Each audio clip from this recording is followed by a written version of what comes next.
हाँ जी बच्चे, ज़रा इसे भी यहाँ देखिएगा, इसे इसको इस जो रिज़ल्ट मैं बता रही थी वो ज़रा यहाँ समझिएगा। ये देखो, अगर मैं इस omega square L square by 4, अगर आप यहाँ पे चलिएगा चाहे, ठीक है, omega square L square by 4, ये जो मैंने निकाला था फाइनल रिजल्ट दिस वन, अगर आपका omega square L C by 4 अगर आपका क्या हो जाता है, ग्रेटर देन 1 हो जाता है, ठीक है, ग्रेटर देन 1 हो गया तो ये 1 का मतलब हो गया माइनस में आएगा सारा, तो आपकी वैल्यू क्या हो जाएगी, इमेजिनरी हो जाएगी। लेकिन अब अगर आपका लेस देन 1 रहता है, 1 से कम रहता है, तो ये वैल्यू पॉजिटिव रहेगी। तो अगर ये वाली टर्म अगर आपकी लेस देन 1 है, लेस देन 1 है ये वाली टर्म, तो आपका क्या आएगा, पॉजिटिव आएगा, तो यानी वो रियल होगा। और अगर ग्रेटर देन 1 होती है omega square L C by 4, तो उस केस में क्या हो जाएगा, आपका माइनस आएगा, तो उस केस में आपकी जो इम्पीडेंस आएगी, कैरेक्टरिस्टिक्स इम्पीडेंस, वो आपकी इमेजिनरी आएगी, ठीक है। तो वो यही चीज़ है, ठीक है। तो मैंने यही बताया, Z note would be real if this one is the less than 1 and this if is greater than 1। यहाँ पे मैं थोड़ा सा कंफ्यूज होगी थी, ओमेगा सी से नहीं, ठीक है, वो कहानी है आपकी ओमेगा स्क्वायर एल सी इस वाले टर्म से, ठीक है बच्चों। नेक्स्ट बात करते हैं हम कट ऑफ फ्रिक्वेंसी की, ठीक है। तो कट ऑफ फ्रिक्वेंसी ज़रा आप देखिएगा, कट ऑफ फ्रिक्वेंसी वो फ्रिक्वेंसी होती है जिसमें आपकी जो कैरेक्टरिस्टिक्स इम्पीडेंस है, बार बार समझा रही हूँ मैं, ये कट ऑफ फ्रिक्वेंसी वो फ्रिक्वेंसी होती है जिसमें हमारी जो कैरेक्टरिस्टिक्स इम्पीडेंस है वो रियल से इमेजिनरी में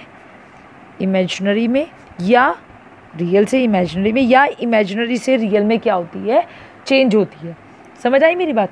तो कट ऑफ फ्रिक्वेंसी के लिए जो जेड नोड है वो क्या होना चाहिए, आपका शून्य होना चाहिए। मतलब अगर आप ऐसे चेंज कर रहे हो ना, ये कट ऑफ फ्रिक्वेंसी है सपोज आपकी, ठीक है, तो जब ये यहाँ से रियल से इमेजिनरी में या इमेजिनरी से रियल में चेंज करे, तो इस टाइम पे कट ऑफ फ्रिक्वेंसी में कैरेक्टरिस्टिक्स इम्पीडेंस आपकी 0 होनी चाहिए, ठीक है। नहीं तो आप सिर्फ इतना समझिए कि कट ऑफ फ्रिक्वेंसी वो फ्रिक्वेंसी है जिस फ्रिक्वेंसी पर आपकी जो कैरेक्टरिस्टिक्स इम्पीडेंस है वो रियल से इमेजिनरी में या इमेजिनरी से रियल में कन्वर्ट होती है। तो जैसे मैंने अभी आपको पीछे बताया, omega square L C by 4 ये, ठीक है, 0 होनी चाहिए, ठीक है। उसके लिए ग्रेटर देन 1 और लेस देन 1 कुछ नहीं, equal to 1।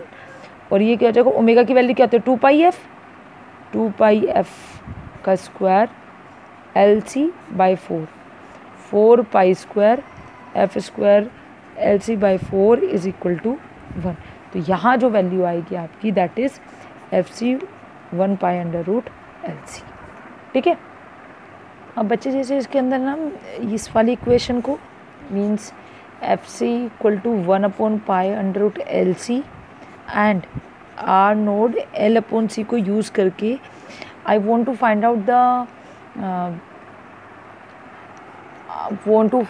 The value of L and C, then use this equation FC equal to 1 upon pi under root L C। अब मुझे क्या करना है, L की वैल्यू निकालनी है। तो मैं क्या करूँ, ऊपर नीचे अंडर रूट L से इस इक्वेशन में मल्टीप्लाई और डिवाइड कर दूँ, ठीक है। तो क्या बन जाएगा, FC 1 upon pi under root L बन जाएगा, that is under root L ये और ये क्या बन L अपॉन सी, ठीक है ना। तो क्या हो जाएगा, ये आर नोड आ जाएगा 1 upon pi L R naught, ठीक है, under root L upon C ऊपर है ना, आर नोड, ठीक है। या मैं इसको ऐसे दिखा देती हूँ, F C 1 upon pi L under root L upon C multiply में, तो उसी जगह आर नोट रख दीजिए, हमें यहाँ से पता है। तो 1 अपॉन पाई L और ये हो गया आपका आर नोट। तो L आपका इधर चला जाएगा, एफ सी इधर आ जाएगा, तो क्या हो जाएगा L R naught divide by pi F C, ये आपका ये वाली वैल्यू है। अब इसे मुझे सी की वैल्यू निकालनी है, ठीक है। इसको भी मैं समझा देती हूँ जल्दी से, तो यहीं पे समझा देती हूँ, मैं आपको दूसरे पेन से समझा देती हूँ so that it would be clear. तो देखिए फिर से हमारे पास वही है, इन दोनों इक्वेशन को यूज़ करके F C equal to 1 pi under root L C. तो सी से क्या करो, सी से ऊपर नीचे डिवाइड कर दो, एफ सी 1 अपॉन पाई ठीक है, अंडर रूट सी, अंडर रूट एल, और ये अंडर रूट सी यहाँ पे एक अंडर रूट सी से ऊपर नीचे मल्टीप्लाई कर रहे हैं ना हमें से, तो अंडर रूट सी फिर से सी हो जाएगा, ये सी तो उधर चला जाएगा फिर से 1/पाई एफ सी, और ये क्या है अंडर रूट सी एल, तो उल्टा हो गया ना। आर नोट क्या था, अंडर रूट एल अपॉन सी, अगर 1/आर नोट कर दूँ तो क्या हो जाएगा अंडर रूट सी अपॉन एल, ठीक है, अंडर रूट सी अपॉन एल, तो इसकी जगह पुट कर दीजिए 1/पाई एफ सी, और यहाँ क्या आ जाएगा 1/आर नोट, तो सी की वैल्यू क्या आ जाएगी 1/पाई एफ सी आर नोट, तो ये दो आपकी आ गई वैल्यू एल और सी की। तो इससे हमें ये पता लग रहा है कि हमें फ़िल्टर के लिए एफ सी और आर नोट की वैल्यू का पता होना चाहिए। एफ सी व आर नोट की वैल्यू पता हो तो फिल्टर में यूज़ होने वाले एल और सी के वैल्यू हम क्या कर सकते हैं, निकाल सकते हैं। यानी आपको एफ सी और आर नोट की वैल्यू का पता होना चाहिए, तो एल और सी की वैल्यू आपकी खुद से निकल जाएगी, ठीक है। ये चेंज इन अल्फ़ा बीटा और जेड नोट का फ्रिक्वेंसीज के साथ चेंज कैसे होता है, तो इसको फटाफट समझ लेते हैं। ये देखिएगा, आपका पता है कि जेड1 की वैल्यू क्या थी, जे ओमेगा एल, ठीक है। और अभी मैंने क्या बताया आपको, मैंने आपको बताया जेड2 की वैल्यू है आपकी 1/जे ओमेगा सी, ठीक है। हम ये वैल्यू निकाल सकते हैं क्योंकि बीटा की वैल्यू चाहिए, तो मैं सिमेट्रिकल वाले में करा चुकी हूँ। Cos beta 1 plus cos beta equal to 1 plus Z1/2Z2, याद होगा आपको, नहीं तो सिमेट्रिकल नेटवर्क वाली मेरी वीडियो में देख लीजिएगा, या आपने पढ़ा होगा तो आपको याद होगा। Z1 की वैल्यू पुट कीजिए, Z2 की वैल्यू पुट कीजिए, ठीक है। सॉरी, ये आएगी आपकी 1 plus Z1 J omega L 2 multiply by 1/जे ओमेगा सी, ये वाली वैल्यू आएगी। इसको आप सॉल्व करोगे, ये ऊपर चला जाएगा, तो क्या हो जाएगा 1 minus omega square L C divide by 2, ठीक है।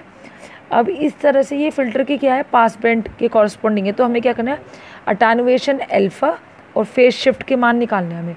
तो अभी ओमेगा सी की वैल्यू 2/अंडर रूट एल सी, यही तो माना था हमने माना था पीछे omega C square divide by 4/एल सी, तो ओमेगा सी की वैल्यू यहाँ से क्या आ जाएगी 2/अंडर रूट एल सी, तो omega C is equal to 2/अंडर रूट एल सी वैल्यू यहाँ पे आ जाएगी।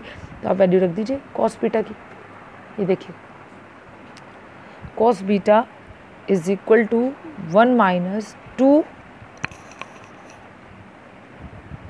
ओमेगा स्क्वायर यहाँ से, और एल सी बाई 2 ये जो वैल्यू आ रही है आ जाएगी आपकी ओमेगा सी स्क्वायर। आ रही है बात समझ, तो यहाँ से आपका बीटा निकल जाएगा cos inverse 1 minus 2 omega square divide by omega C square, ठीक है। ये वैल्यू आपकी रेडियन में रहेगी। अगर आप इसको कन्वर्ट करना चाहते हैं, जैसे कॉस 1 माइनस कुछ होता है तो ये टू साइन इनवर्स में कन्वर्ट भी हो सकती है, 2 sine inverse omega upon omega C, ठीक है। अब अटेन्युएशन का मान जो है, वो हमें वो निकालना है, वो किससे निकलेगा, कोस हाइपरबोलिक अल्फ़ा, ठीक है। उसके लिए हम हाइपरबोलिक लेंगे कॉस 1 प्लस Z1/2Z2, फिर आप वही सब वैल्यूज़ पुट करेंगे, omega square L C divide by 2, और इसको जब सॉल्व कर देंगे आप वैल्यूज़ डालेंगे, ठीक है। इसको सॉल्व कर लीजिए, सॉल्व करने के बाद जो वैल्यू आएगी यहाँ से alpha cos hyperbolic inverse 2 omega square upon omega C square minus 1, ये आएगा आपका नेपर्स में, ठीक है। अब ये मैंने आपको बता दिया है, ये वैसे थोड़ा सा इतना कुछ कैलकुलेशन वाला ही है, अगर आप एक बार करेंगे तो आपको समझ आ जाएगा, ठीक है। इसमें इतना परेशान होने वाली बात नहीं है। जो नेक्स्ट है इक्वलाइजर वगैरह है वो थोड़ा आपके काम के हैं, तो जल्दी से मैं आपको 3 फिगर दिखा रही हूँ, 1 मिनट देखिए। ये ग्राफ है इसके, ये जैसे ये फ्रिक्वेंसी किसके बीच में, अटेन्युएशन, फेज शिफ्ट और कैरेक्टरिस्टिक इम्पीडेंस के बीच में। तो ये ग्राफ खींच रहे हैं हम, frequency versus alpha, frequency versus beta, और फ्रिक्वेंसी अल्फ़ा मतलब attenuation, frequency versus characteristics impedance. इसके लिए जो मैंने लिमिट ली है वो ली है 0 टू इन्फिनिटी, ये लिया आपने -π टू पाई,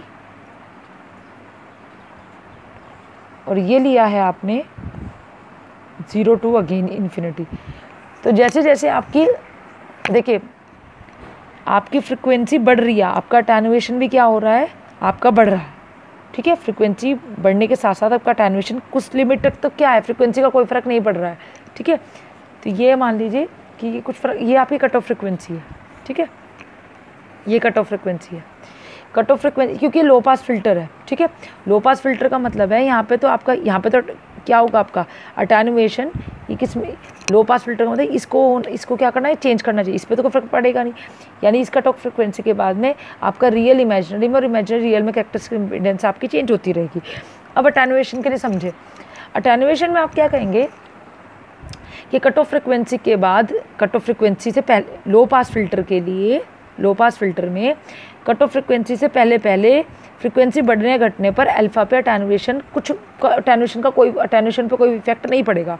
लेकिन लो पास फिल्टर में जब कट ऑफ फ्रिक्वेंसी के बाद की फ्रिक्वेंसीज को वो क्या करता है, रोकता है। ठीक है, तो उस केस में आपका जो अटेन्युएशन है वो बढ़ता चला जाएगा, और यही तो हम चाहते हैं कि अटेन्युएशन जितना ज़्यादा बढ़ेगा सिग्नल को पास ही नहीं होने देगा। तो हम तो लो पास फिल्टर में चाहते हैं ना कि अटेन्युएशन, तो लो पास फिल्टर में अल्फा पे क्या, फ्रिक्वेंसी का अल्फा पे कोई फ़र्क नहीं पड़ रहा, लेकिन उसके बाद की पे क्या हो रहा, फ़र्क पड़ रहा है। फिर हम चलते हैं कट ऑफ फ्रिक्वेंसी एफ और बीटा के बीच में, तो फेज शिफ्ट देखिएगा। अब देखिए कट ऑफ फ्रिक्वेंसी से पहले तो ये क्या हुआ, cut of low pass filter में -π से π के बीच में आपकी जो फ्रिक्वेंसी जैसे जैसे बढ़ी तो कट ऑफ फ्रिक्वेंसीज तक तो क्या हुआ, ये चेंज हुआ, लेकिन उसके बाद में इसके फेज शिफ्ट पे कोई भी फेज पे कोई किसी भी तरह का कोई फ़र्क नहीं पड़ रहा है कट ऑफ फ्रिक्वेंसी के बाद में। ठीक है, उसके बाद आपका आता है कट ऑफ फ्रिक्वेंसी और आपके किसके बीच में, फ्रिक्वेंसी के और किसके, कैरेक्टरिस्टिक्स इम्पीडेंस के। तो देखिएगा पाई के लिए थे, जो आपका पाई फिल्टर है उसके लिए तो क्या हो रहा है, ये इंक्रीज़ कर रहा है। ठीक है, इंक्रीज़ कर रहा है, और इसके लिए क्या कर रहा है, धीरे धीरे डिक्रीज़ कर रहा है। ठीक है, तो ये है आपका। इसी तरह से आप हाई पास फिल्टर के बारे में बात कर सकते हो। उस हाई पास फिल्टर में भी आपको यही 4 चीज़ें बतानी है, यही 4 चीज़ें बतानी है। इसमें ये यहाँ चेंज हो जाएगा। ठीक है, अब जो नेक्स्ट मैं आपको बता रही हूँ, ये पूरी कहानी गाने के बाद में आपको ये समझ आ रहा है कि लो पास फिल्टर में, शायद वीडियो बीच में पॉज हो गई थी, यहाँ देखिएगा। तो लो हाई पास फिल्टर में ये सब चेंज हो जाएगा, 2C ये एल हो जाएगा, ये Z1 = J1/JωL, Z2 = JωL। ठीक है, जैसे ये थी वैल्यू चेंज हो जाएगी। फिर इस तरह आप वैल्यू निकालते हुए इसी तरह से लेके आओगे, R0 = √L से आएगा। 3 चीज़ें निकालोगे, characteristics impedance FC, alpha, beta और Z0। कैरेक्टरिस्टिक्स इम्पीडेंस फिर आपकी क्या जाएगी, यही वाली वैल्यू, आप वैल्यूज़ को पुट करोगे। वैल्यूज़ को पुट करते हुए जब आप वैल्यूज़ को निकालोगे, सेम वही रहना है प्रोसेस। तो आपकी नेक्स्ट वैल्यू जो आपकी रहेगी वो आपकी ये वाली रहेगी। ये देखिएगा, इसमें जैसे कट ऑफ फ्रिक्वेंसी आई थी, यहाँ पे ये वाली वैल्यू आई थी। जब आप पीछे से कैरेक्टरिस्टिक इम्पीडेंस को सॉल्व करने के बाद ये वाली वैल्यू आई थी, इसमें ये वैल्यू आएगी 1 - this 1। ठीक है, इसको जब आप सॉल्व करोगे तो फिर यहाँ से सॉल्व करने के बाद में आपकी कट ऑफ फ्रिक्वेंसी यहाँ से वैल्यू हो जाएगी। जैसे यहाँ पे FC आई थी 1/π√LC, यहाँ पे आएगी 4, यहाँ पे एक्स्ट्रा आएगा। फिर से आप L और C की वैल्यू निकाल लोगे। फिर change in alpha, beta, Z0 with frequency same जैसे मैंने निकाला है। ग्राफ इसमें कैसे आएगा, उल्टा हो जाएगा। इसमें ऐसे आ रहा है, इसमें ऐसे आएगा, इसमें ऐसे आ रहा है, इसमें ये बिल्कुल अपोजिट हो जाएगा उसका बिल्कुल। ठीक है, जैसे ये वाला है तो कैसा हो जाना चाहिए, ऐसा हो जाना चाहिए। ठीक है, तो ये आपका कंप्लीट हो गया प्रोटोटाइप फ़िल्टर। अब इसके बाद में मैं पढ़ाऊँगी आपको M डिराइव्ड फ़िल्टर में, शायद पहले पढ़ाऊँगी। ठीक है, थैंक यू।